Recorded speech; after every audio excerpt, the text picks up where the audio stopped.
Hey, so it's been a while since we did this, huh? I meant to rank the Dream Drop Distance worlds much sooner than now, but I kept finding myself getting distracted by different projects, and oops, there goes all of 2022, and 2023, and part of 2024.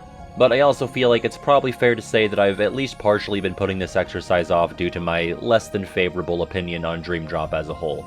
I also know that realistically less people are going to be interested in a video dedicated solely to this game than most others in the series. But I woke up one day and finally and organically felt inclined to take this one on, so better late than never, I guess? Of course, if you're unaware or fully aware but feeling a bit nostalgic, I've done dedicated videos ranking the worlds of Kingdom Hearts 1, 2, and Birth by Sleep, which you can find in the playlist linked in the top right and in the description.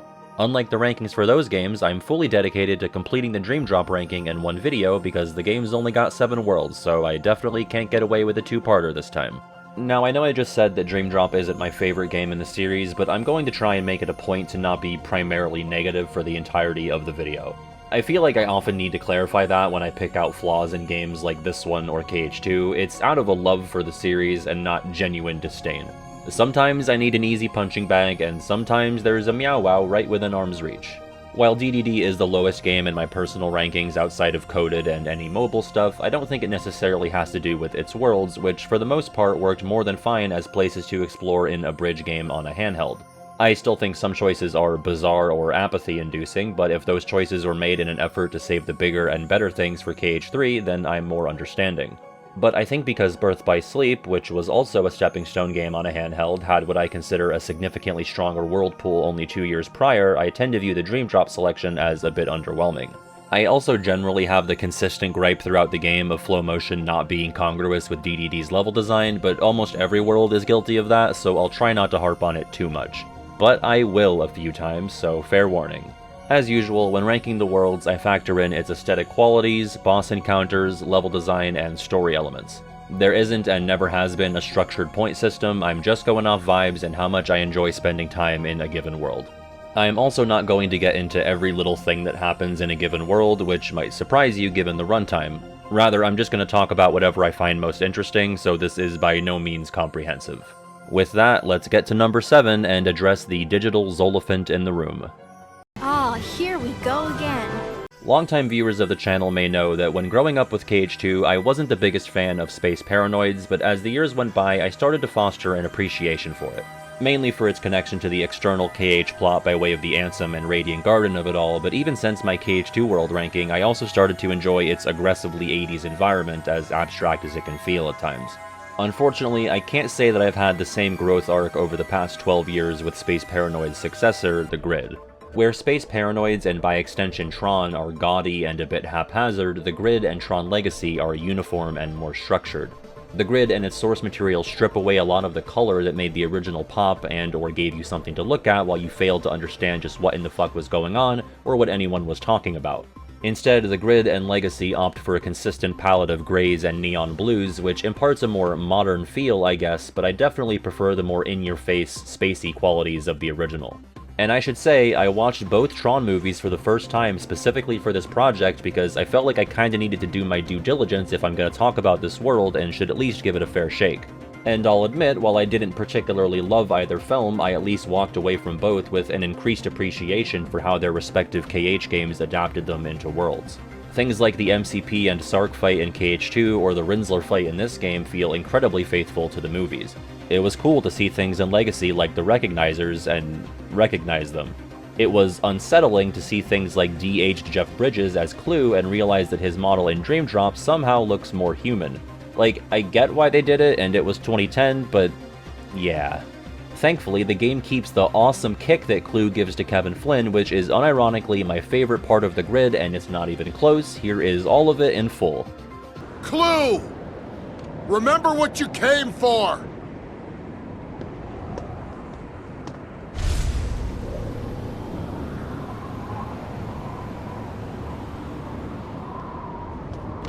Sadly, when we're not kicking with Clue, I'm straight up not having a good time in the Grid. Admittedly, I don't think the Grid is the weakest Dream Drop world when it comes to story beats and thematic elements, but it's far and away my least preferred physical environment in the game, and honestly, the series. And again, I know this is a side game, and I sure as hell know that I'd rather they use Tron Legacy on a Dream Drop type game than a KH3, but surely we could have used something else in this spot. One of the best things about Space Paranoids in KH2 was how its existence was contextualized within the grander scope of things. The movie Tron features a world within a world, and so Space Paranoids is a world within Radiant Garden. But that charm and integration is lost when the grid is just one of several sleeping worlds we visit from some dream void, even though it ostensibly shares some continuity with Space Paranoids. Like, both Tron in KH2 and Xemnas in this game say that Ansem the Wise came across the grid, bottled up its data, and made Space Paranoids. But the grid is still a program or virtual space that had to have existed in some other world, and that world couldn't have been Radiant Garden since the grid wouldn't exist as a sleeping world if that were the case, because Radiant Garden never fully fell to darkness in the KH1 era. All this to say, the existence of the grid and its inclusion here doesn't feel fully justified from both a lore perspective and, frankly, a meta perspective. I assume Nomura just has a soft spot for Tron. I know Tron is decently popular in Japan, and Legacy was only 2 years old when Dream Drop came out, and that's totally fine. Doesn't help the fact that I could not have been less excited to see this world when I initially played the game, and it's easily my most dreaded level when doing a replay. Whoa there! That is so unfriendly! I won't pretend there aren't some positives to the grid though, and if the world wasn't, for lack of a better term, a nightmare to navigate and look at, I'd probably put it a few slots higher due to its strengths. As I mentioned in my video where I ranked every minigame, I actually prefer the grid's version of the light cycle, which is part of Riku's visit. This version feels truer to both pieces of source material, where your survival is dependent on using your trail behind you to trap enemies as opposed to mashing the charge button because it clears everything. Even though I'm not in love with how the grid is contextualized in this game, its existence still allows for some continuity across itself and Space Paranoids, mainly in the form of Sora's relationship with Tron and now Rinzler. In fact, Sora was originally meant to visit Space Paranoids again in Dream Drop with only Riku going to the grid. Ultimately that was scrapped, but I think the focus on Rinzler on Sora's side is that idea being grandfathered into the final game. I always felt that Sora's friendship with Tron was pretty strong for a one-game-only Disney party member, so it hits especially hard to see Sora try and fail to factory reset Rinzler back into Tron mode. Or I guess he kind of made some headway. He did reach for Sora's hand when he was falling. But, I don't know, I would reach for anything if I was falling to my supposed doom. I wouldn't hesitate to put my hand out even if the only thing around to pull me up was a copy of this game. Regardless, it's not often that a world ends on a more somber note like that, and a Disney world no less. Of course, everything is actually fine because this Rinzler isn't really Tron, but, you know, it's Kingdom Hearts. Both Baymaxes are valid, Data Sora apparently has rights. Who am I to police what we're allowed to be sad about? And running into characters who seem familiar but are ultimately different from what Sora remembers is a running theme in Dream Drop, and it's more compelling here with Rinzler than any other time the game explores that idea. Tron is still in there. And speaking of Rinzler, he's got to be one of the more interesting bosses in the game, mainly due to the conceptually cool but practically nauseating gimmick of flipping the arena upside down. Dream Drop also very rarely pits you against opponents in the same weight class as you until the endgame, a trend that KH3 would follow, but Rinzler is a refreshing exception. The numbered titles and BBS all make a habit of throwing big Heartless or Unversed at you, but the giant Dream Eater boss battle to end a world is a crutch that Dream Drop relies on far too many times. I know that this is partly by virtue of having two campaigns, but it's incredibly fatiguing when you get to worlds where both campaigns end with a Dream Eater boss, sometimes even being the same boss with a slight twist. The grid at least avoids this, with Sora getting Rinzler and Riku getting Pamantis, which I can't really pretend to care about at all. I guess Riku gets to build up a bit of a rivalry with it since it harasses you during the light cycle at the beginning of the level and you get to beat the shit out of it later on, so there's some bookends there. At least the music tracks for both boss fights in this world are bangers, making up for the "those sure do exist" field and battle tracks for the grid. The music is overall still a strong suit of this game, but I do think the grid tracks are the weakest links. Not the weakest link to all, that track is great. I also want to highlight a scene on Riku's side where Riku has a little monologue in which he compares Kevin Flynn's mistakes to the creation of Ansem. It's not much and it only lasts a few seconds, but I always appreciate when these games can tie what's happening in the Disney worlds back to the overarching plot, even if only tangentially. Look too hard for one thing, and you miss everything else. And then, the people around you get hurt in the process. Sadly, I am out of nice things to say about the grid because, once again, and I cannot stress this enough, there is no world in the series I have less fun exploring. That includes your usual popular offenders like KH1 Monstro or KH3 Arendelle. I don't want to seem like I'm impossible to please, because if you've watched me before, you know that I'm often unimpressed by KH2's comparatively simpler world design. But I don't think the grid is complex, it's just so visually monotonous and samey that I find it especially easy to get turned around in and just generally bored with the prospect of traveling through its rooms. Everything feels so non-contiguous, and I just have no sense of how these spaces connect or how people/programs live in this world. But above all else, I just don't care about anything happening here. I don't care about the environment, I don't care about Tron Legacy as a world pick, and I don't care about the grid's storyline. The ISOs, Clue, the Sam and Kevin melodrama, I just do not care. I spent both visits looking for a backdoor to something more interesting, like the Windows XP background. It's probably too far to say that I hate the grid, and more accurate to say that I nothing it, which is potentially more damning. And make no mistake, this is completely coming down to my personal preferences. I'm sure the movie has its fans, and they find this Dream Drop adaptation to be a riveting, worthwhile pull. But I entered the grid already underwhelmed by the mere premise of it, and it was never quite able to win me over. But that's horrible! Harkening back to the world rankings for Birth by Sleep, I want to engage in a bit of rankception here and determine if Sora or Riku has the superior visit.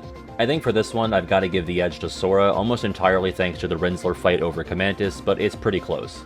Sora also gets a visit from young Xehanort and Xemnas, and while it's mostly part gaslighting, part exposition dump, I'd rather a visit from some organization members than nothing, and Riku's visit is lacking that. Even though I'd probably put the grid in dead last place if I were to combine every world ranking, I still think it's only below average, and it's clear that there was some care taken into crafting it, it's just not for me. The grid doesn't quite kick ass, but it does kick Kevin Flynn in the face. We have to keep moving. Heading into this project, the only other KH adaptation knowledge gap I had besides the Tron franchise was Mickey, Donald, Goofy, the Three Musketeers. Good to see that I saved the movies of all time for last. For what it's worth, I probably had more fun watching this movie, even if it's not as groundbreaking or culturally relevant as either Tron movie. It's always fun to see the core three of the Mickey Mousecaverse or whatever you want to call it, and there were even some funny bits, both dialogue-driven and physical gags, and I actually chuckled a few times. So there are definitely worse direct-to-video properties that could have gotten a Kingdom Hearts world. In fact, we already saw that in KH2 with Agrabah, which was loosely based on the return of Jafar. While I do have Country of the Musketeers one spot higher than the grid, I think this world is the WTF world pick in a game that's mostly composed of other WTF world picks. It wasn't enough to have a world set in 17th century France when we already have a world set in 15th century France in the same game. It wasn't enough to pick a comparatively obscure DVD release when there's plenty of other worthwhile properties lying around. No, on top of that, we're also expressly picking a world based on a property that features a bunch of characters who are already part of our grander narrative. But these ones are different, because they're sleepy and French. It's all just so annoying. I try not to view things like KH worlds or Smash characters as stealing a spot from something else, because in reality that's not actually how game development works. But when we know for near fact that Treasure Planet was on the table for this game, and we're instead treated to Mickey, Donald, and Goofy again but in different outfits, it's hard not to feel a bit disappointed. By the time you make it to this world, Sora has already run into a handful of characters he's met in the past, but the shtick starts to get especially old here. Sora in general grates on me in this game, which does not help. I'm also typically dumber in my dreams, so maybe this was an intentional choice, because he's certainly not this ditzy in KH2 or 3. You seem confused. Between the visit from the org members and Riku's moment of reflection in the grid, that world is already leagues ahead of Musketeers in terms of worthwhile story moments. It just so happens that I find the country infinitely more tolerable to navigate, and that's the main factor saving it from last place, though I definitely considered it. Another factor is how its field and battle themes beat the baguettes out of Access the Grid and Digital Domination. Except it irrationally pisses me off that the field theme is one for all and the battle theme is all for one. Does anyone else think it should be swapped? I view non-combat as the default, so the field theme should be the first half of the phrase, all for one. This is what keeps me up at night, alongside the thought of Lion Pete. Not that French Pete is much better. If attempting to steal the 2010 election wasn't enough of a crime, that facial hair is more than enough for life behind bars. Oh, don't you lose any sleep over it, princess. In terms of how this world is contextualized, the game attempts to convince us that the events of this world actually did happen and that the MDG here are the ones we know, but it's all pretty sloppy, and as quickly as the idea is addressed, they just as quickly drop it. When Sora shows up, Mickey already knows about the Keyblade, says he's traveled to this world to work on a problem, and is thus cosplaying as a musketeer. Which I guess means that Donald and Goofy are also here doing that, but so is Pete? And does this all share continuity with Timeless River? Is the Country of the Musketeers where Pete makes his first face-heel turn, or I guess face-peg-leg turn, and go from curmudgeonly steamboat captain to genuinely power-hungry villain? But then why would they let him live in Disneytown after this? Is Minnie originally from this world, or is she just visiting too? In which case, what even is the problem that Mickey is here working on? It can't be to save the princess because they don't suspect Pete of anything when you first arrive, and at this point the cleanest and most obvious answer to all of these questions is just pick a different fucking movie. I'm not like a CinemaSins plot hole guy, I don't need everything to be airtight, but there were so many better ways to work this property into the series conventions. In fact, the way Symphony of Sorcery handles things would have worked great here. Making this a dream or fantasy of Mickey's that Sora and Riku dive into makes a ton more sense than whatever the game half-heartedly attempted. It would have been asymmetrical with the rest of the game, but even keeping the framing device of Mickey asleep in the mysterious tower could have worked, and Sora could have visited the country with Riku going to the Symphony of Sorcery. And I don't think too much is lost by cutting either Sora's Symphony trip or Riku's country trip. In Riku's case, he's only got access to a small portion of the world, to the point where it hardly even feels like a fully fledged world at all, at least nothing on par with the rest of the game's offerings. It was at this point in my replaythrough of the game for this project that I realized Riku very often gets the short end of the stick when comparing the two campaigns. Maybe not so much in the way of story, but more so in the way of the environments he gets to explore. It probably goes without saying, but I'd rank Sora's visit here above Riku's, but I don't necessarily hate Riku's trip. Riku's visit feels much lonelier since there's no pre-established camaraderie to build off of like Sora has with MDG, but I think that's probably by design. Riku's role in this middle chunk of the series partly amounted to operating in the shadows to right wrongs and protect his friends. In Chain of Memories and through Days and KH2, he's working behind the scenes and out of the limelight. And this visit to Country of the Musketeers is sort of like a microcosm of Riku's role in the past few games, as he literally works backstage, behind the scenes, to help Sora.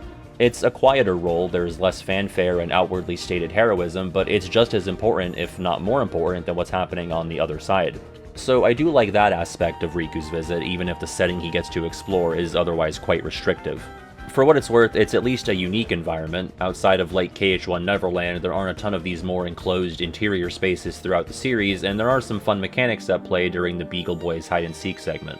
I'll always give the game credit when there's opportunities to interact with the world's environment, and that features pretty prominently during Riku's visit. Sadly, Riku gets stuck with the Dream Eater boss again this go-around, which is holy moly. That's its name, not like me expressing like, oh, holy moly, this guy sucks. Like, no, it's name. He's called Holy Moly. You get it? Because when I think of backstage areas of opera houses, I also think of moles. I guess they slapped some knight armor on him to help him blend in a little bit, but I'm not too impressed by this guy. Dream Drop in general doesn't do a great job with its enemy theming, both in its bosses and regular mobs. Sometimes things line up, like Justabaki's in Prankster's Paradise or the occasional Sir Kairu here, but when the general concept of your enemy species is zoo animal tortured by a second grader using tux paint, everything kinda just blurs together. In the numbered titles, and to a lesser extent BBS, I know what enemy types show up in which worlds because the enemies are more often than not cohesive with their environment. Monkey Heartless in Deep Jungle, Cannons and Pirates in Port Royal, Toys in the Toy Box. But there's really no reason for penguins or elephants to be showing up in a world based on Musketeer-era France, and even less of a reason to be chased by a dinosaur Jurassic Park style.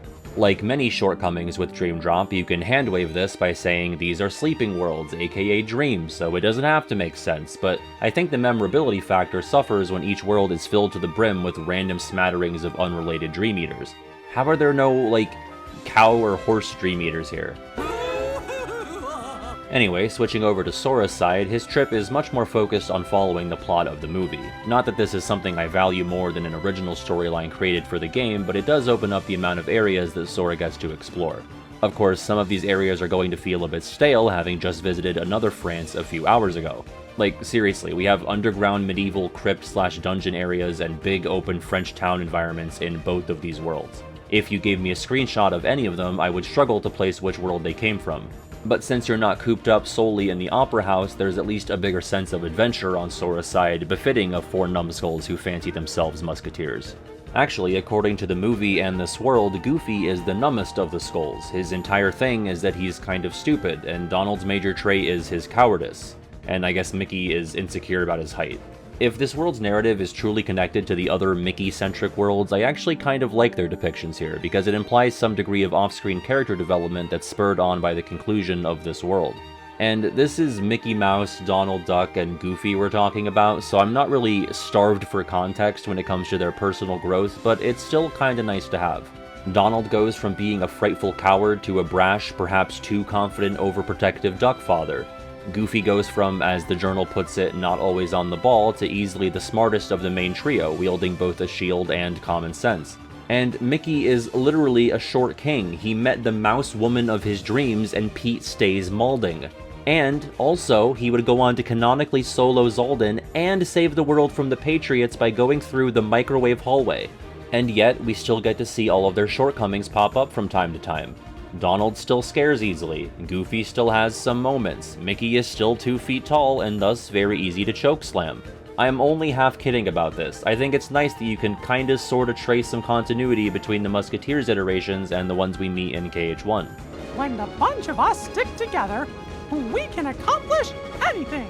Watching the movie also boosted my appreciation for Dream Drop's adaptation of this world, especially in areas like the theater and tower, which again feel particularly faithful to the movie.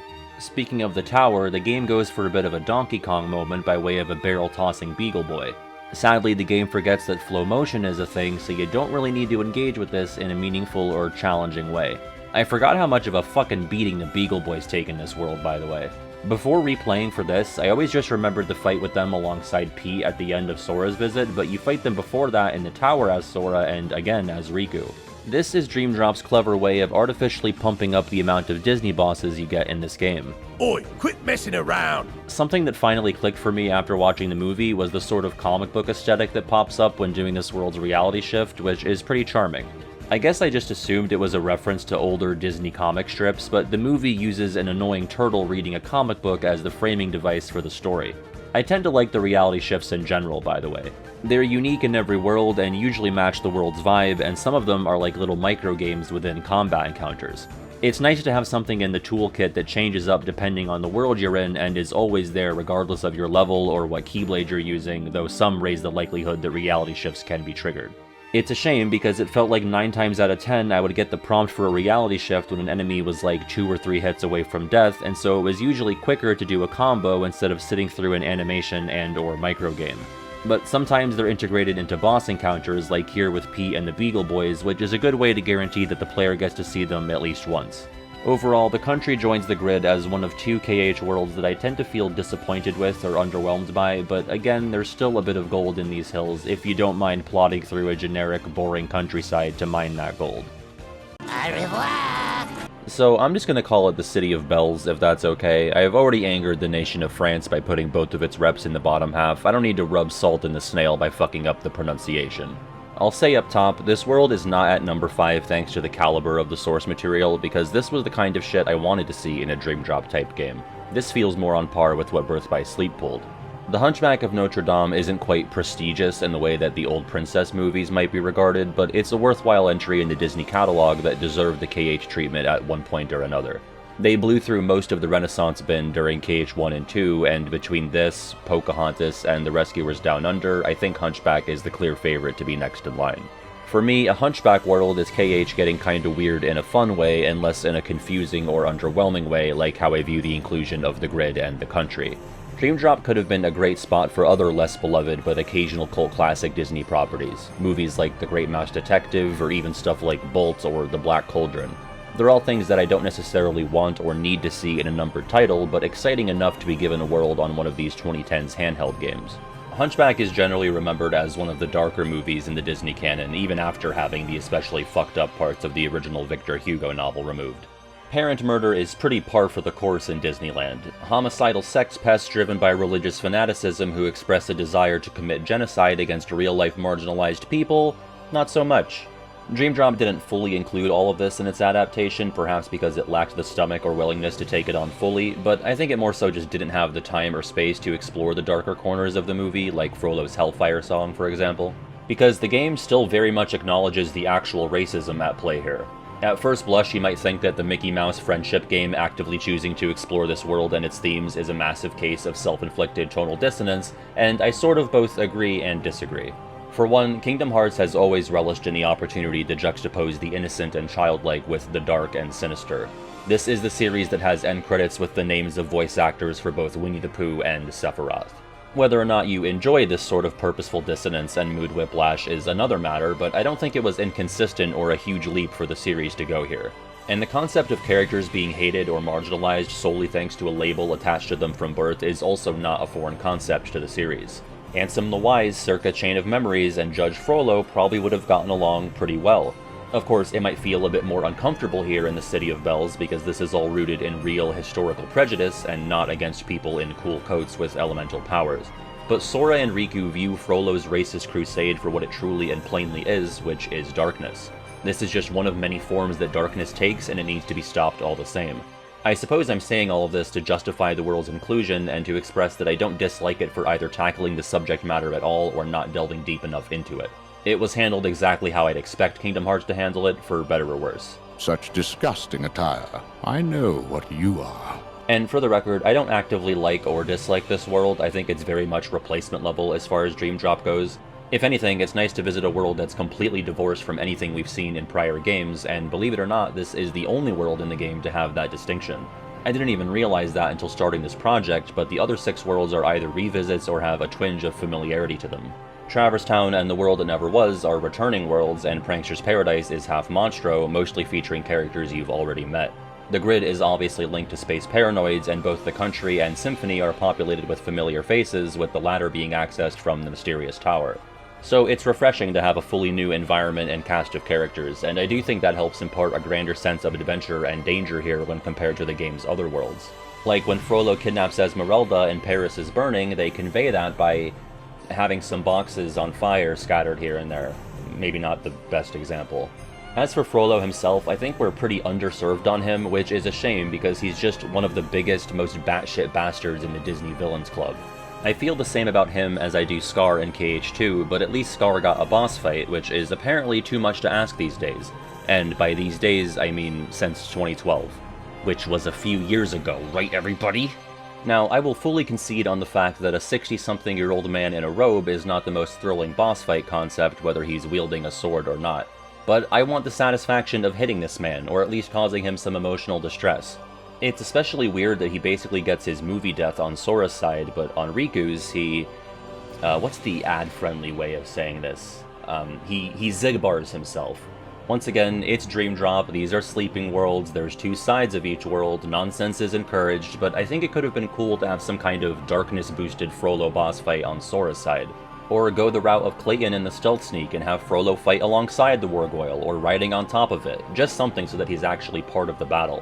That tends to be the happy medium that I'd find more fun in a lot of these Disney villain situations where they get snubbed for a big creature. Give me the lump of horror and Randall, I still can't get over that. 'Tis a shame those creatures dashed his hopes. Wargoyle is at least one of the better themed Dream Eater bosses, but it's a bummer that you end up having to fight it twice.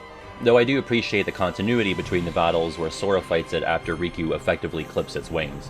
For whatever reason, the Wargoyle forgets that it can regrow them by drinking the cans of Red Bull that it has for arms. I definitely prefer the Riku version of the battle, as the grounded Wargoyle is just a big oaf that violently flails around and is overall not a ton of fun to fight. Riku's version is one of the more memorable bosses in the game, mainly thanks to the ability to go airborne and fight while riding the updrafts from the pit of fire beneath you. Like with Commantus, Riku is also bullied by this Dream Eater prior to turning the tables on it, as it lazily stalks him on the bridge and in the outskirts. A gameplay sequence that might feel tense in any other game, but would be easy to miss here if not for the information bar at the top telling you that this is apparently happening. I do like the idea that Frollo's convinced himself that he was, gifted this abomination by God in order to carry out his twisted sense of judgment. I didn't go to Sunday school, so I guess I missed the scripture about cracked out Neopets with gun arms. No, you want to know how to get me to go to church? Set up some speakers outside and blast this world's field theme. Blast the battle theme too, I guess when the guy talks about sinning or whatever. These are easily my favorite tracks new to this game, and they're some of my favorites in the series. I wish the environment matched the majesty of these tracks because everything else feels so plain and empty. I know the majority of the pre-KH3 games in the series suffer from empty worlds with no NPCs, but it's most felt in Dream Drop and potentially most glaringly in this world. And I don't think every world needs some bustling NPC populace. Filling up a world like Monstro or Symphony of Sorcery with only mobs doesn't bother me as much because no one's trying to sell me on these areas being communities. But when city is part of the world's name, you'd think you might see a couple of people outside. Once again, it's a dream, the world is only dreaming up the relevant players, a useful excuse, but not one that makes this world a more compelling place to explore. I know we're not going to reach a KH3 level of population on a 3DS game from 2012, but even a KH1-like approach would have sufficed, as opposed to having two gigantic, wide-open town areas with nothing but Dream Eaters running around. The outskirts area feels especially redundant, effectively serving as a less layered and interesting version of the town. Having the town area closer to the cathedral populated by some NPCs would have at least brought some liveliness to the world, and there's still plenty of space left to put Dream Eaters in. As it stands, the only area without mobs in it is the bell tower, which is just so beyond unnecessary. I get wanting to convey a sense of the city being overrun with Dream Eaters or whatever, but even at the peak of the KH1 apocalypse, there were at least 2 safe areas in every world. When nearly every room boils down to an arena to fight mobs in, the world is robbed of any sense of livability and, by extension, character. Ideally, a world would be equal parts fun to explore or fight things in, and believable as an environment that its denizens live in, especially if you're telling me that this is a place inhabited by many people. I totally understand prioritizing gameplay and fun factor over the less tangible stuff, but I think everything suffers when the equation is this lopsided. And also, I don't often find myself thrilled by this game's gameplay, but that's a different point entirely. Unfortunately, everything I just described is not unique to the City of Bells, as every world in the game shares the trait of being overwhelmingly composed of combat-focused rooms. Put simply, encounters with enemies mean more for both gameplay and aesthetic purposes when they aren't happening constantly. Finally, someone sensible. Another folly with this world in my eyes is its reality shift, though again this is mostly due to its mechanic being at odds with Dream Drop's general design philosophy. The shift here is called Faithline, which can be used to damage enemies, but you'll more likely have more frequent opportunities to use it outside of combat. The idea is to use the grindable rail beams for traversal and to access out-of-reach areas, but it's basically always a waste of time to use it when flow motion is both quicker and more flexible. There is nothing in this world that is exclusively accessed via Faithline, and so its inclusion feels pointless beyond its occasional use in combat. I firmly believe that this game could raise several letter grades for me if it put some restrictions on the player's use of flow motion. I understand that there is literally nothing forcing you to use it, but you should want to use the flashy mechanic new to this game, and I do want to use it. But two things can be true at the same time.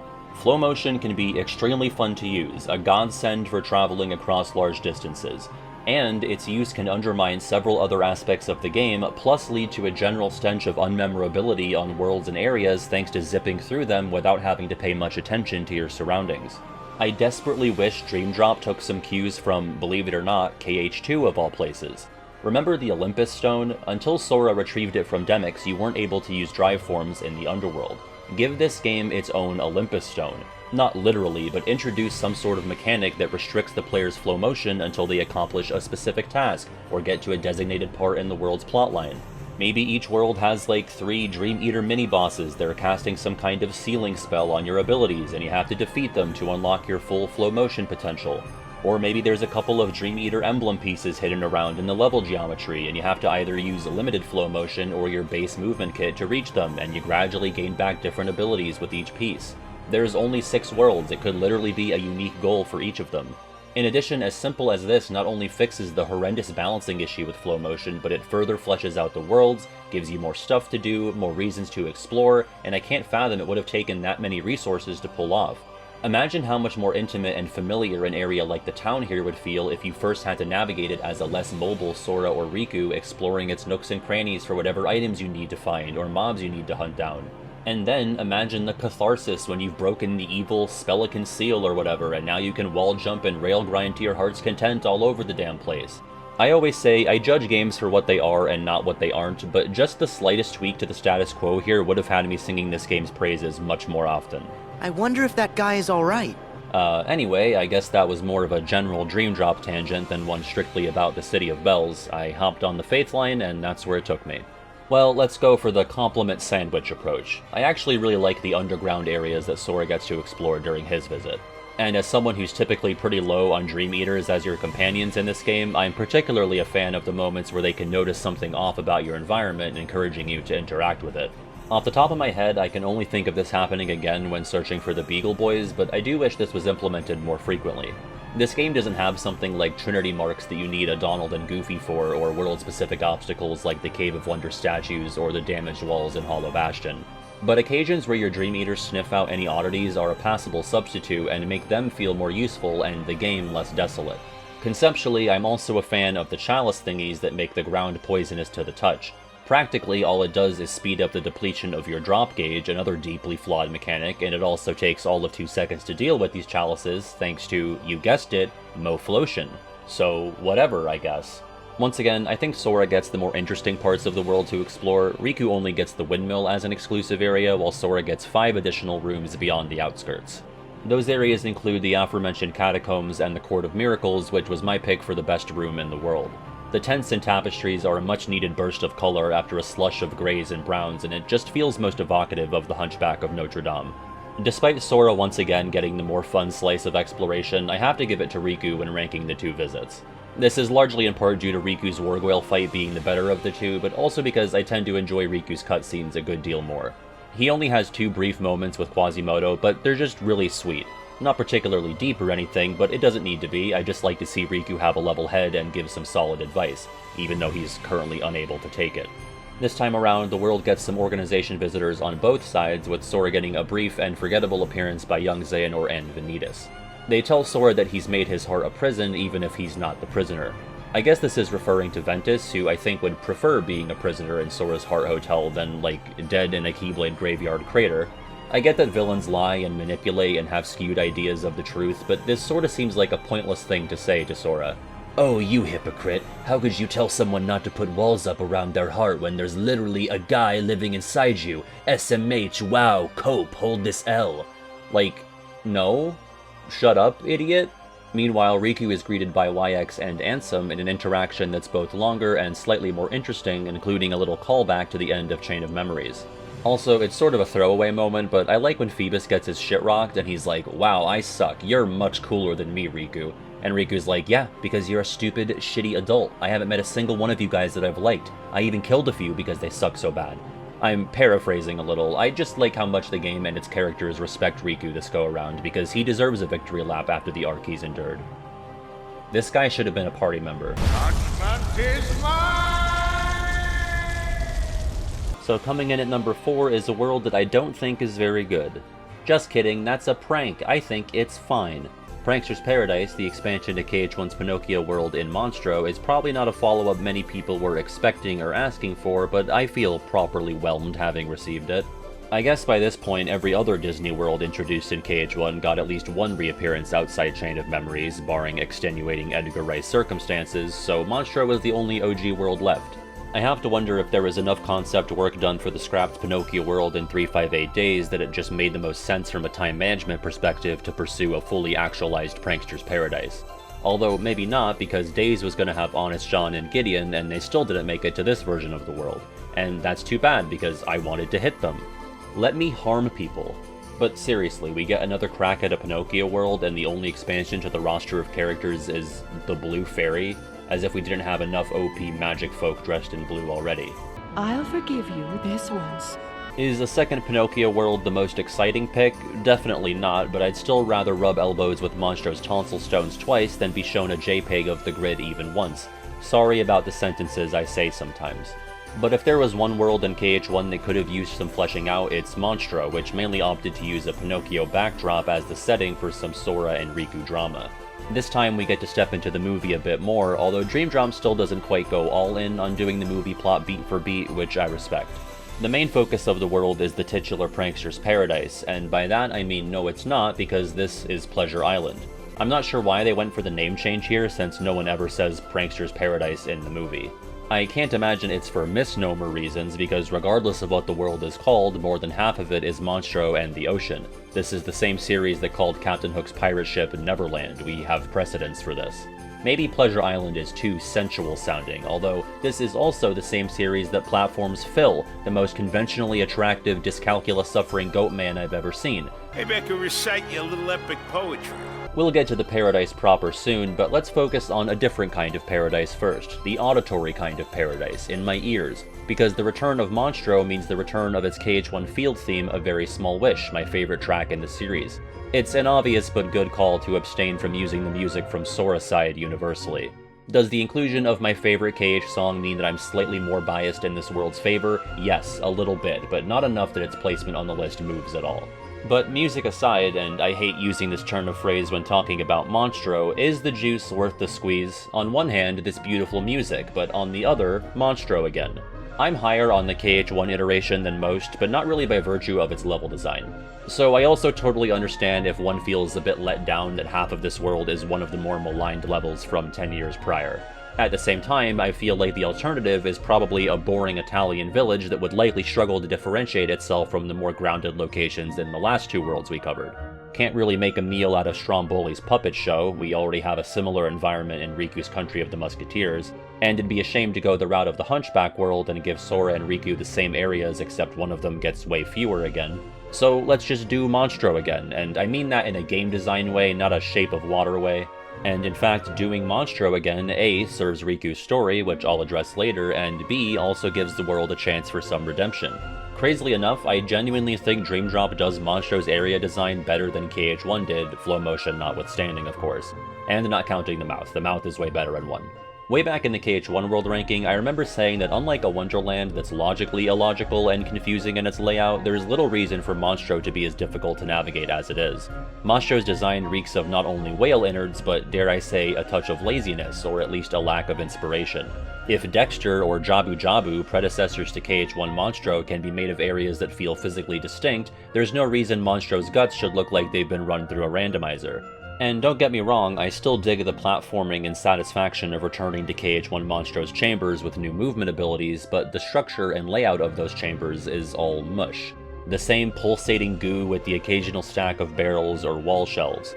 Let me be clear, I think the pulsating goo is awesome and gnarly as hell, and I wish my bedroom carpet was adorned with this pattern. But that's all KH1 Monstro really had going for it, and Dream Drop adds a bit more flavor to the whole experience. Naturally, it still suffers from gigantic, cavernous rooms stuffed with Dream Eaters, but at least it kinda makes sense here, unlike most other places we've already discussed.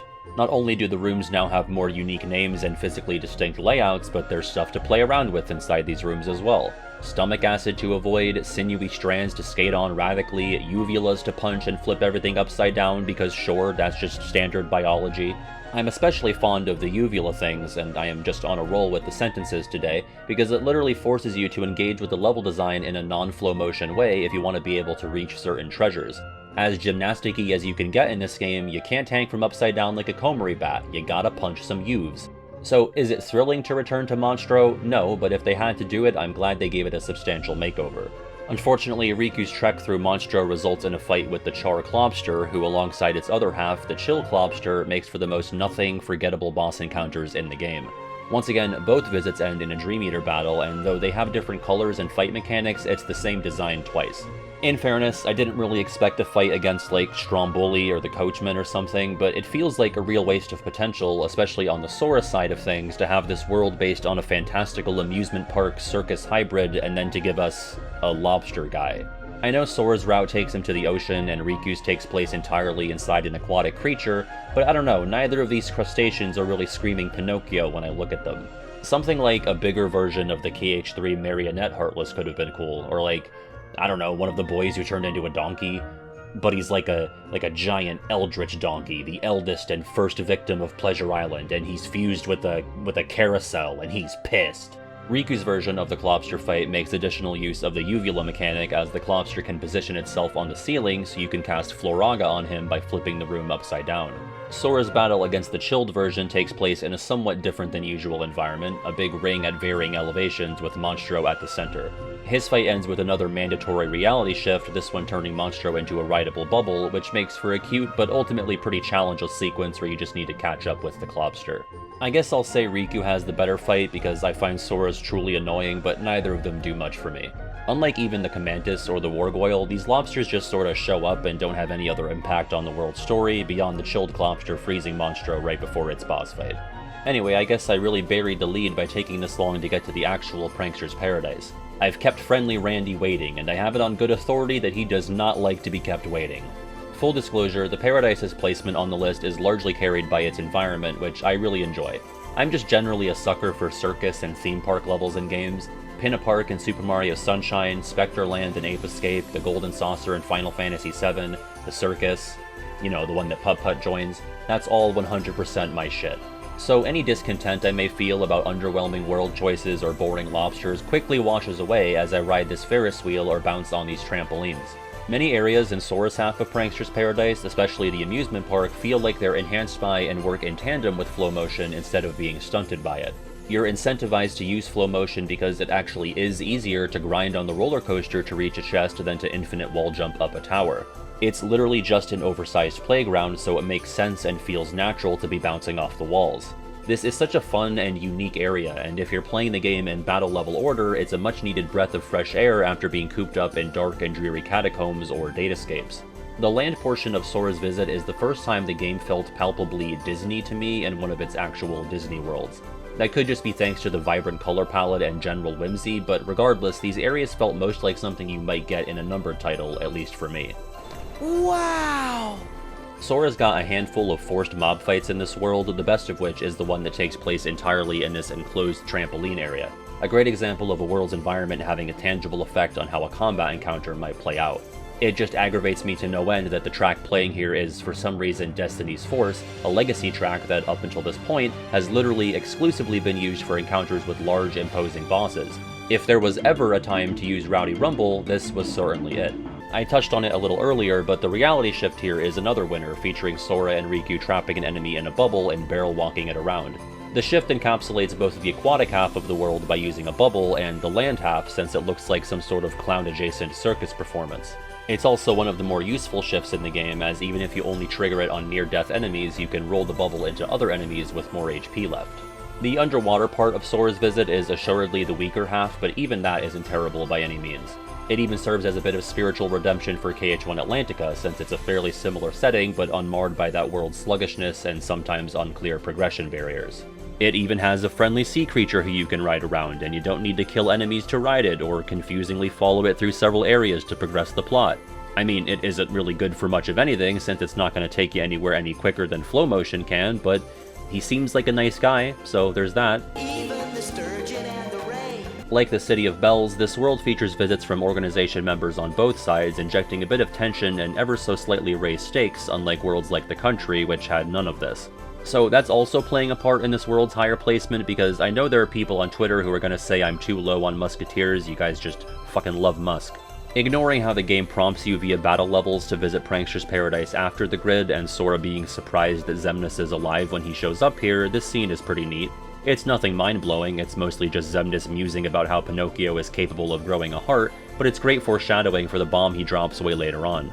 Sora also says nobody's like a slur here. The KH2 really jumped out with that one. Pinocchio isn't anything like you nobodies. On the other side, and the other story, Riku gets a visit from Riku? It's Dark Riku technically, but we didn't really know that was his proper name back when Dream Drop came out. Even though Dark Riku is my least favorite member across both organizations, I think this is one of the best organization moments in this game. No surprise that it's nothing to do with what Dark Riku says or does, which is nothing, but more so Riku's reaction to seeing his own face looking back at him.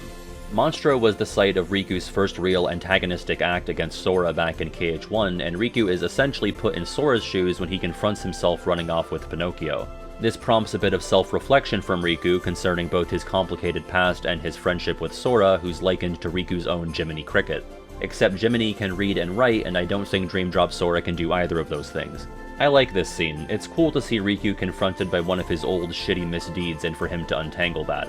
It's one of many stepping stones that he takes toward the quote-unquote completion of his arc in this game. Monstro serving as the setting for this moment puts into perspective how far he's come, long retired from a life of kidnapping wooden children, but that he's still got a little bit farther to go. I do enjoy both characters' visits this go-around, but as much as I appreciate the Riku scene and the return of a very small wish, the point goes to Sora this time, since it was overall more exciting to see the fresher parts of a Pinocchio world. Take it away! Of all the ending sequences in the Kingdom Hearts series, Dream Drops is definitely one of them. The world it never was at this spot is partly fueled by my nostalgia for its KH2 incarnation. Which is weird to think about, right? I played KH2 in 2006 and Dream Drop 6 years later in 2012, and I felt nostalgia returning here. Now Dream Drop is double the age that KH2 was at the time, and I feel no nostalgia for Dream Drop whatsoever. Oh, to be young again. Not young Xehanort though, fuck that guy, and fuck his boss fight, what an asshole. I didn't like his fight in Birth by Sleep, and this is only a slight improvement, and like 80% of my vitriol here does stem from the fact that I'm trash and need to get good. You just make it too easy. It's kind of hard for the final worlds and KH games to avoid these higher spots because there tends to be so much payoff, such higher stakes, and to be blunt, things of actual consequence happening.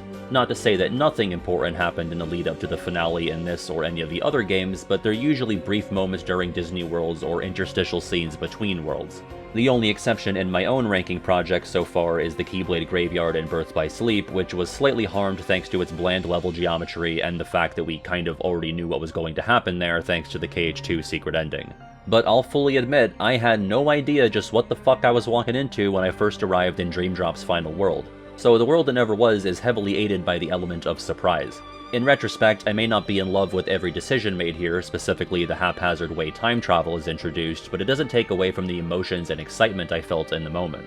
And for the record, I now understand how the time travel mechanics and the vessel business works, I just didn't love how the information was delivered in some of these climactic scenes. But it's not often that we get such substantial reveals and plot twists this late into a KH game story, and the world that never was is rife with both. And it even breaks the formula of the rest of the game, effectively roadblocking you once you reach a far enough point with one of your characters. Everything gets shaken up in such a massive way here, and I've gotta respect that. The exam's been hijacked, Xigbar is back, he's got his own snazzy remix of the organization theme, Sora gets put to double sleep, nobodies can grow hearts, time travel is a thing, Xehanort is making a new band and he wants Sora to be the star, Riku is technically a Dream Eater, like holy shit, there's a lot going on here. In the moment, I was really swept up in the mindfuckery of it all, especially when Sora is literally having a breakdown as he's visited by mirages of all the other playable characters. It's such a shame that so much of the exposition here is delivered so clumsily, although with the amount of things that this world is juggling all at the last minute, I wouldn't even know where to begin in terms of improving it. Xigbar's speech when Sora first arrives feels especially clunky and contrived, but again, I don't know what better way to deliver all of these, as he puts it, plot points to the player. I actually much prefer the young Xehanort sequence where he takes Sora to these little scenes in other worlds, and it's a cool and rare stylistic choice for the series to be receiving all of this from Sora's first-person point of view.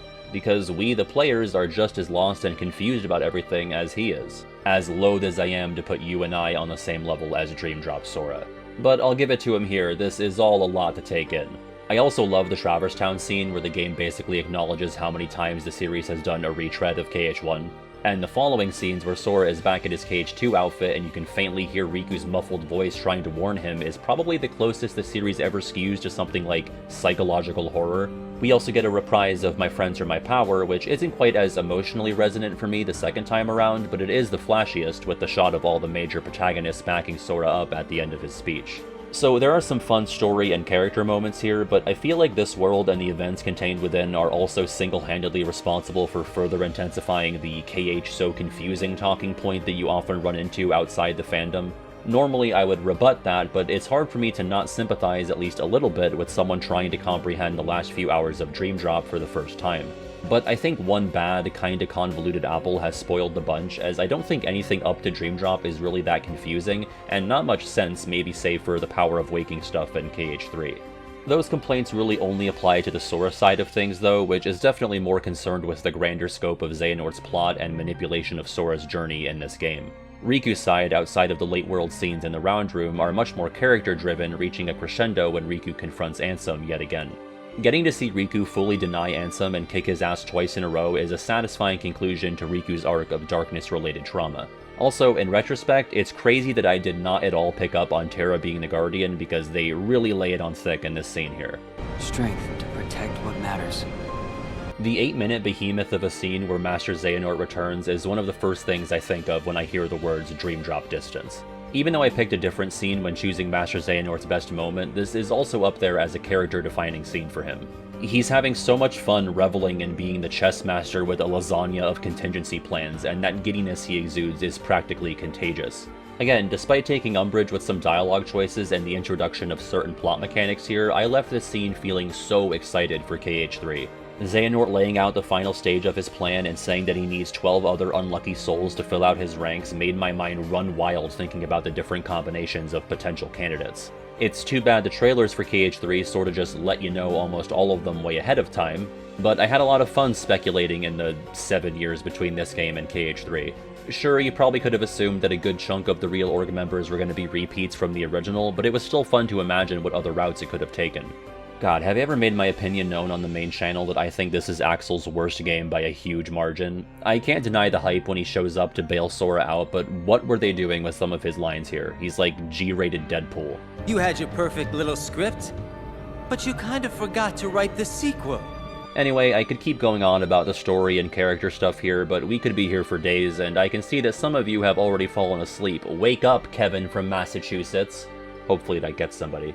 I know some of you use my videos as sleep aid, and I want you all to know that none of you are safe. It's Kevin today, it could be you next time. On the gameplay side of things, Sora's visit takes place in the city, with Riku's trip entirely confined to the castle. I say confined, but there's a lot going on in this remodeled version of the castle that never was, so it doesn't feel restrictive. On one hand, getting to see more of the Dark City is nice since it felt criminally underused in KH2, but on the other, Riku's side still comes away with the more interesting level design. Dream Drop's take on the Dark City doesn't amount to much more than its usual fare of big, tall structures that you can flow motion wall jump up. It does have the occasional gimmick though, like these blue platforms that launch you into the air, or the return of the fan-favorite act of skyscraper cutting, now with bonus subtext. I think the strength of the Dark City more so lies in its atmosphere than anything it does physically. I love the constant presence of this green aurora mist stuff. It's like this seductive river that's either leading you or pulling you further into this messed up dream within a dream. The first area, called the Avenue to Dreams, comprises a large chunk of the city, and it's one of the biggest rooms in the game. And God help you if you've been here for 10 minutes scouring it for treasure chests and then get mangled by Skelter Wilds before you're able to room save, because that means you're going right back to the start and doing it all again. The contorted city area that follows is a narrower funnel into the next cutscene, but is even more visually stunning and surreal. Skyscrapers are flipped on their sides and undergoing something of a Salvador Dali effect, and some buildings are flying at you like they missed their cue from the Xemnas boss fight in KH2. Speaking of, Sora's playable portion concludes with a Xemnas rematch, which I can't say is something I really enjoy on a gameplay level, so I'll just be nice and say that the music here is working overtime, as to be expected when dealing with Xemnas. Indeed. Even though I was more intrigued by seeing more of the Dark City, I think Riku ends up with the more interesting environments inside the castle. I do have to rescind something from a past video though. When I talked about the best rooms in every KH world, I picked the Delusive Beginning for the Dream Drop rendition of the world that never was. I still think it's a solid area, but I highlighted this section with these red blocks. I was so relieved and impressed that Dream Drop finally put its foot down and kept the player from abusing flow motion. These red surfaces completely repel Riku, and so you're forced to climb this section with platforming instead of wall jumping. Well, this game just can't help itself. The rest of Riku's visit is really cool though, and it does a good job of replicating the feeling of that climb up the castle in KH2, but does so without recycling any of the old environments. These spaces are all new, but they feel totally believable as parts of the organization's stronghold. Except maybe the random grindable rails here and there, though I could picture Xigbar shredding on these in his free time. The last area, called the Verge of Chaos, is another memorable room, and one that makes good use of flow motion with its sprawling set of big tube things. Riku's visit is the one that ends with the traditional Kingdom Hearts endgame boss rush with the anti-black coat, 2 Ansem fights, young Xehanort, and later on the armored Ventus Nightmare. This is grueling. I feel nothing for the ABC, but the Ansem fights are fun, especially the second phase, which really emphasizes the Guardian as part of Ansem's move pool. I find the armored Ventus Nightmare to be a bit anticlimactic, but I guess it isn't technically part of this world, so I won't factor it in here. The real final boss is young Xehanort, who I already voiced my displeasure with. Again, this is not a game in a series that I'm particularly good at, and a final-ish boss should be a good challenge, but I feel like this guy's gimmick is a beginner's trap. Even on standard and fighting every mob I saw along the way, I was having a lot of trouble inching my way toward the center of the stage and attacking the clock during the stopped time segment. This little shit is so relentless, and once he gets you locked into an attack, it can be hard to get away. I also didn't have the best Dream Eater squad, so that's probably on me, but I have to imagine a lot of people end up clawing their way through this fight only for time to be rewound and they're forced to do it again. Which, I like how time powers are integrated into his fight, since it's clearly something that he has a mastery of outside of combat, but I also hate him and his face and everything he stands for. I guess I'd rather a final boss be frustrating than a cakewalk, but I won't lie, I was definitely seething when I was gathering clips for this video, and this was the only thing standing between me and the end of the game. I'm going to say another sentence here just so I feel more justified in having collected the footage. And one more for good measure. Alright, that's enough. It probably comes as no surprise that I'll put Riku above Sora when ranking the visits here. This is Riku's world. He's the star of the show this time, he gets the majority of the boss fights, the more expansive parts of the level, and he spits one of the hardest lines of dialogue that sounds like it shares DNA with Chuck Norris jokes from 2006. Are you what's trapping him in that nightmare? 'Cause if you are, I'm what nightmares fear! All of this was decided. So I know this is going to bum some people out, but at number 2 I'm going with Symphony of Sorcery. This is not for a lack of charm or beauty because it excels in both, I just tend to like Our Last World Left a bit better. But make no mistake, this is a top tier world, not just for this game, but for the series. I wouldn't think twice about someone naming it their favorite world period, because it's a masterclass in the exercise of turning something into a Kingdom Hearts world. Because who really expected this? Once again, this is Dream Drop being weird in a way that's fresh and exciting while simultaneously paying respect to a truly groundbreaking film in Fantasia. A movie composed of unrelated, plotless sequences driven solely by animation and music with no spoken dialogue outside of the Deems Taylor introductions. Maybe he should have been a boss. But the fact that this world exists is one of the first things I point to when someone says X, Y, or Z can't work as a world. There are still things I find more or less likely, but the team has shown that they don't need a ton to work with, including a story. They can take an outline and fill it in themselves. Also, yeah, I'm not playing music from this world here because YouTube tends to not like that, so hopefully Stranded Beyond from KH3 is a worthy enough replacement. Symphony of Sorcery is the timeless river of Dream Drop, not just for being based on an older property that breaks convention, but for going the extra mile by adding the bells and whistles that make this place something special. And when I discussed Timeless River in the KH2 world ranking, I said how even though I ranked the worlds so highly, I had way less to talk about than several worlds before it because it's all so obvious. The same applies to Symphony, but there is at least a bit more meat here by virtue of the young Xehanort visits on both sides, which we'll get to. But first and foremost, the most immediate thing that stands out about the SOS is its music. They decided to give Shimomura a well-earned break. And then Ishimoto stood up and said, "Put me in, coach," and they were like, who is that we just heard? Was that Tchaikovsky? I'm pretty sure that was Tchaikovsky. Naturally, all the music in this world is derived directly from Fantasia, which in turn makes use of classical pieces. In this case, our main two themes are from the Pastoral Symphony and the Nutcracker Suite, and unlike every other case in the series, there's no change in music when entering and exiting combat. The music goes uninterrupted, and it's a testament to how versatile and enduring these compositions are because it never feels out of place to be wall jumping around or abusing evil penguins to the sound of them. On top of that, all of the usual keyblade noises when hitting things are replaced with the sounds of various instruments, which is just so charming. It definitely takes some of the oomph out of things, but it blends so well with what the world is doing. Even combat has been converted into something rhythmic and flowing, like you're conducting both an orchestra and a combo all at once. Sora and Riku also don't make their usual effort noises here, because unless you're Deems, you don't get to talk. Well, unless you're in a cutscene, then it's fair game. Hey, listen, your I gotta stop that. Mickey! The world is overall pretty light on story, both self-contained and larger narrative stuff, but it's honestly a good breather. If you're just coming off of Country of the Musketeers, there was a cutscene like every time you entered a room, and obviously The World That Never Was is going to be heavy on cutscenes as well. Symphony really lets you just play the game for an extended block of time, and your mileage may vary on whether or not you want to be left alone with Dream Drop's gameplay for that long, but I digress. As I referenced during the Country segment, this world is framed using the Sorcerer's Apprentice section of Fantasia, and Sora and Riku enter the sheet music to save Mickey from his nightmare. This whole setup works so much better in justifying this world's inclusion than the tangled mess of questions that arises from thinking about the Country of the Musketeers for more than 20 seconds. It even serves as a bit of a nod or foreshadowing to Riku needing to similarly dive into Sora's heart and save him from a nightmare later on. Other than the Mickey stuff, the only other real story moments of note are those young Xehanort scenes and I guess Sora tracking down the Spelican from the Traverse Town revisit and settling the score. Pun intended. I consider the Spelican the secondary antagonist of this game. You have to chase his ass across two separate worlds and he gets 2 phases to his boss fight. He's true organization material if you ask me. Now there was a worthy candidate. Speaking of, by this point everyone was tired of hanging out with young Xehanort, so he visits the Symphony by himself for both campaigns.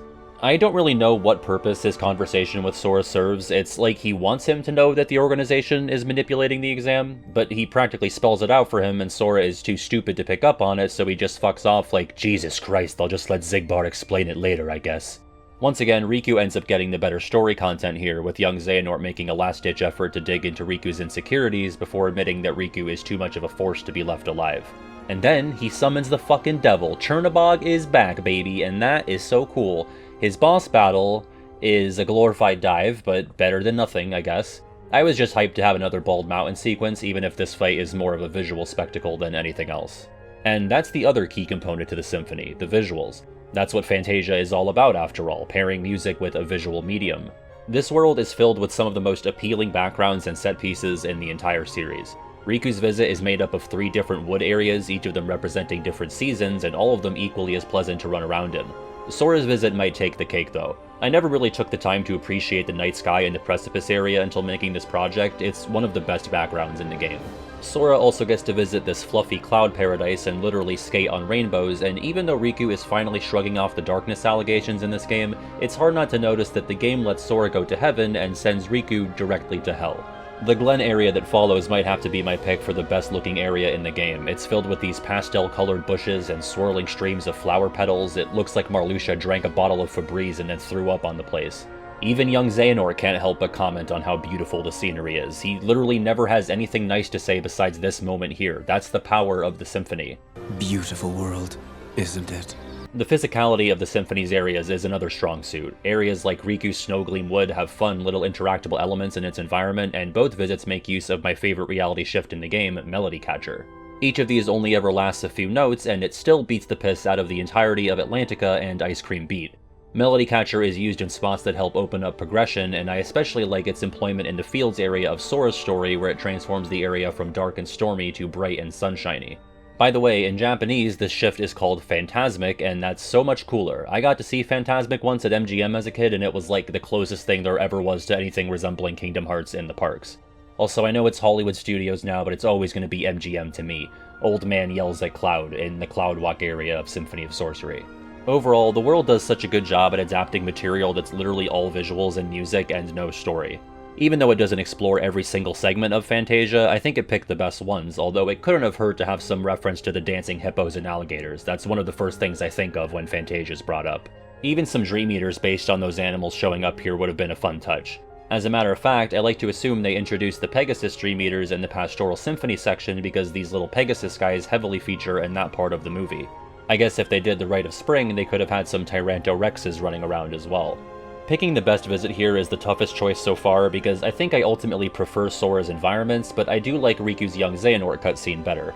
And even though Chernobog is kind of a watered-down boss battle, it still plays well and isn't nearly as annoying as the Spelican in either of its phases. But I do think I ultimately need to go with Sora on this one. It still feels like the more complete package overall, though I could see my mind changing on this one after another playthrough. Regardless, the SOS is one of the strongest worlds because besides the initial mysterious tower rooms, the two characters get entirely separate, unique areas to explore, which can't be said for anything else besides the world that never was. But with that, the curtain draws to a close on the symphony as we move on to our last world on the list. Curtains! I love it! To quote another Kingdom Hearts nerd, surely you must have known that this was going to happen. How could the KH-1 trash not fall back in love with the KH-1 world? I know Traverse Town returned in COM and Recoded, but given the vastly different way it's structured in COM and my general feelings toward Recoded, this felt like the first time I had been here in 10 years. And that's something I've been thinking about when considering the initial release of Dream Drop Distance. This game, for all its faults, felt like something of a celebration of the series. It's crazy to think about now, but Kingdom Hearts turned 10 with this game, and so there's this air of festivity and self-reverence surrounding it. Why else would they have brought so many fucking balloons? It's a birthday party! That feeling of celebration is most palpable in Traverse Town, specifically in the additional districts that this game introduced. It feels like there's some sort of dream festival birthday bash going on, like we've opened up this whole other section of the town to commemorate the 10-year anniversary of its founding. The world logo is even preceded by a fireworks display. You're going the wrong way! Traverse Town really emphasizes the dream part of Dream Drop Distance, because it felt like someone dreamed these new areas up. It's the type of stuff you imagine as a kid when you should be paying attention in class. What if there was a 4th district? What about a 5th? Where do the postcards go when you mail them off? Sometimes it's more fun to let the unknown stay unknown, but when the premise of the game is a dream world, I think stuff like this works really well. I remember grinning from ear to ear the first time I played through this world, because it felt like a love letter to, but also a thorough remix of, one of my favorite locations in video game history. Even the field music here is this jazzy, dreamlike rendition of the original, and the world got a revamped battle track as well when they just as easily could have used the old KH1 tracks. Now, do I still prefer the KH1 tracks and the original version of the world in general? Yeah, it's more grounded and interconnected, and I usually favor that design philosophy more, but if you're gonna do Traverse Town in this new Dream Drop style, I'm hard-pressed to envision it being pulled off any better. And for me, Traverse Town is Dream Drop starting off really strong, potentially even peaking, and then the rest of the game never really catches up. Traverse Town had my poor naive ass thinking that the drop meter wouldn't be the most trash fucking gimmick to ever clunk fucking action RPG. Because for a little bit there, it was getting set up as something structured, something baked into a world story. Reach point A as character 1, drop to character 2 until he reaches point B. Weaving back and forth between the characters at a dictated pace would have served not just the story delivery, but the flow of gameplay so much better. And I'm usually a guy who wants the player to have more agency and not less, but sometimes you need to put up the bumpers so you're not rolling consistent gutter balls. The only downside to scripted dropping I can think of is having to animate and write around a dozen or so occasions of Sora or Riku rapidly falling asleep. Like, it would undoubtedly get old to see one of them solve a problem or wipe some Dream Eaters and then hit the floor like a sack of Koo potatoes. That's potatoes with Koopo, and for like Moogle, like Koopo potatoes. Just so we're clear on that. But I truly think that all might be worth it if it meant being rid of this pointless, intrusive, momentum-melting meter. And if they truly must, they can still keep the drop meter, but just have it turn on during free play in a world where you've already completed its story. I'd go deeper on my disgust with the drop meter, but I'll just direct you to my video on my changed KH opinions if you want the full breakdown on that. I need more rage. But I wish the rest of the worlds that followed did more with the idea of these worlds being two parts of one whole. More shit like Sora and Riku seeing projections of the other, or characters only existing on one side of the world looking for their friends or enemies on the other side. It doesn't have to be a copy and paste repeat of what they do with the Twooey characters, but something additional that unifies these two campaigns and makes them feel like they're having a more profound impact on each other. Even Country of the Musketeers had a more concrete example of this, when that falling box disappears in midair thanks to Riku's intervention. Just Sora's acknowledgement of Riku alone in that moment imparts a bigger sense of interconnectedness and consequence. It's kind of a shame to have this game that's billed as a Sora and Riku mission, but for them to hardly interact or even acknowledge each other outside of maybe one or two brief monologues and the endgame. Like, these characters are over 5 games deep, and I still feel like I don't know their relationship as much as I know the Sea Salt trios. So much of their friendship is built on this foundation of the lengths they go to find and help each other, and that's all fine and good, but a ton of that is happening with only one of them on screen at once. It'd be nice to see them, like, hang out, talk about stuff, for more than a few minutes. Of course, Traverse Town still has these invisible dream walls up between them, but the way its plot is set up lends to a bit more proverbial reaching over these walls. That goes for both visits to this world, with the first one concerned with reuniting the Reaper's game pairs, and the second with driving the Spelican out of town. Also, yeah, Traverse Town is the only world in the game to get 2 visits, an almost unfair characteristic in this exercise, since it just straight up gets more content than any other world in the game. Sometimes less is more, but I think they were right to keep mining stuff from this take on Traverse Town, if only to get more from its cast. Because in actuality, the second visits are shorter than any of the Disney worlds, but much needed after trudging through that first circuit. That's a relief. Right, I may have buried the lead again. Traverse Town continues to serve the role of something of a refugee safe haven for people displaced by the chaos of the KH universe, as this time around is the temporary home for the cast of The World Ends With You. As someone who was only vaguely aware of Twooey's existence prior to Dream Drop, I wasn't losing my mind over seeing these guys, but they all really grew on me by the time your business in Traverse Town is over. And I just generally love that this game had the freedom and ability to pull from something like The World Ends With You, which at the time was fairly liked and popular, but not SE's flagship property like Final Fantasy is. Once again, Dream Drop being weird and a bit more obscure in the right direction. And just like KH2 did for me with regards to Final Fantasy X, Dream Drop got me to eventually check out The World Ends With You. I wasn't really feeling the gameplay, I played the final remix on Switch, but I still appreciated the characters and the art style. But regardless, they couldn't have engineered a better reaction out of me. I liked the characters, and I bought another one of their games because the commercial worked. Admittedly, I was initially a little lost on the Reaper's game stuff when first playing Dream Drop. I kinda wish I knew more about their game before playing this one, but I just sorta went along with it, and overall it didn't end up mattering too much. And I've already made this known, but I love Beat. Just for the few minutes he's in this game, I love that guy. He's so dumb, but in a way where I'm laughing with him, not at him. I was also surprised that the so-called protagonist of his home series was enough of a rat fuck to try and sell Sora out to young Xehanort, but then I played the first few hours of Twooey and was like, oh, Neku's kind of an awful person, isn't he? But big props for his first words being shut it to Dream Drop Sora. But a huge goddamn him for showing Sora flow motion as well. Shut it. Huh? Talk about noise. But for what it's worth, flow motion doesn't feel too much at odds with this world and its design, and again, this feels like Dream Drop peaking early. For starters, introducing the mechanic in one of the most familiar locations in the series is genius because it very quickly conveys how useful and game-changing flow motion is. This area can be crossed and scaled in no time flat in a manner that makes Super Glide seem dull and sluggish. The same can be said of the other returning areas in town, the 2nd and 3rd districts, with these rooms having more layered elements to them. Just as easily, flow motion erases any potential challenge and brings the notion of thoughtfulness of movement to its knees. But in this case, I'm okay with and even celebrate that because this is happening in territory that we've already had the chance to explore on more grounded terms. This chunk of gameplay is a powerful exhibition for this game's starring mechanic. It shows us that this is the New World Order. And then the world opens up to areas like the back streets, or one of my favorites, the post office, and like with the amusement park from Prankster's Paradise, these areas feel complemented by flow motion, not overshadowed by it. The post office is huge, and you can infinite climb up the walls like usual, but it might be a better use of your time and effort to use one of the rails or little elevator things to get to where you want to go. Regardless, you're probably going to be using flow motion no matter how you choose to explore this environment, but the experience never feels cheapened by doing so. And I just love this room so much. It's such a creative expansion of a really benign but memorable detail from KH1. Riku's exclusive area, the back streets, isn't quite as visually or physically interesting, but its structure still lends itself well to flow motion. You can travel through it quickly using the waterway or by bouncing between the walls, but doing this never really invalidates anything the room has to offer. And I love a case where flow motion is the only way to reach something, like this treasure chest and link portal. It just feels better when you're not circumventing some other more conventional platforming.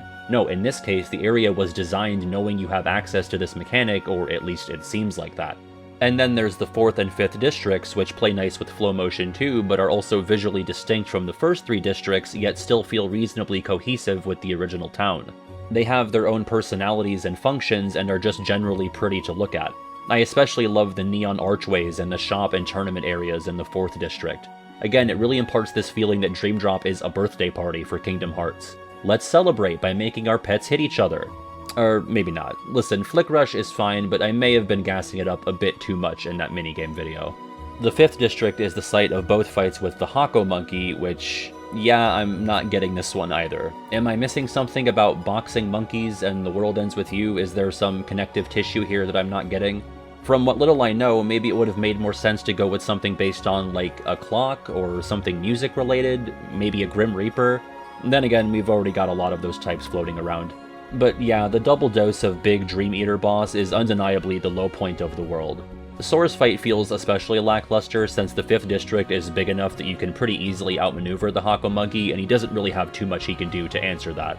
Riku's fight is inside the garden, which is more claustrophobic, but I think the fight ends up being more interesting for it. That and the gimmick of the boss splitting up into the hands that you have to take out to bring the main guy back. On the flip side, Riku's second visit concludes with an insultingly boring battle against a mob of Sarah Terrors, while Sora gets an entire boss rush of every Dream Eater boss up until that point, courtesy of the Spelican. So I guess their boss experiences balance out, since Riku hardly even gets a round 2. Then again, the 3rd district is uncomfortably small for what's going on here, so maybe Riku lucked out. And while we're on bosses, Julius has to be one of the craziest, most left-field pulls for a boss, and a secret super boss no less. I've always thought that there's so much untapped potential on the Disney side of the equation for secret bosses, as literally the only times we've gotten them are this and the Ice Titan. And Julius makes the Ice Titan look like an A-lister, because who the fuck ever expected this guy? A one-off, roided-up Pete doppelganger from a 17-year-old short film that Disney goes out of its way to not acknowledge. And I'm not exaggerating when I say one-off, this guy has been in Dream Drop Distance and Runaway Brain, and you're not gonna find the latter on Disney+. So once again, respect for such a weirdo inclusion, it's truly an oddity. Why is this guy here? Where is he originally from? Why is he so pissed off? We'll never know, and I'm okay to leave it at that. In fact, I think I'm okay to leave this video at that. For my final ranking within the ranking, I've got to give the crown to Sora's visit once again, which is mainly earned on the back of the post office being the superior exclusive area, but also for having a more substantial second visit. This has been a lot of fun. I'm glad I finally got this one out, and hopefully I wasn't too mean. Again, it comes from a place of unhealthy devotion, not hatred. Dream Drop is a mixed bag, but it still has a soul. I feel like the era of bridge games outside the mobile realm may be over, but I wouldn't mind a spiritual Dream Drop 2 someday. Any excuse to experiment a bit and get funky with the world selection is welcome in my book. Results may vary, but I'm glad they took their shots with this game because some of them landed and landed hard. But nothing will ever land harder than this kick to Kevin Flynn's head.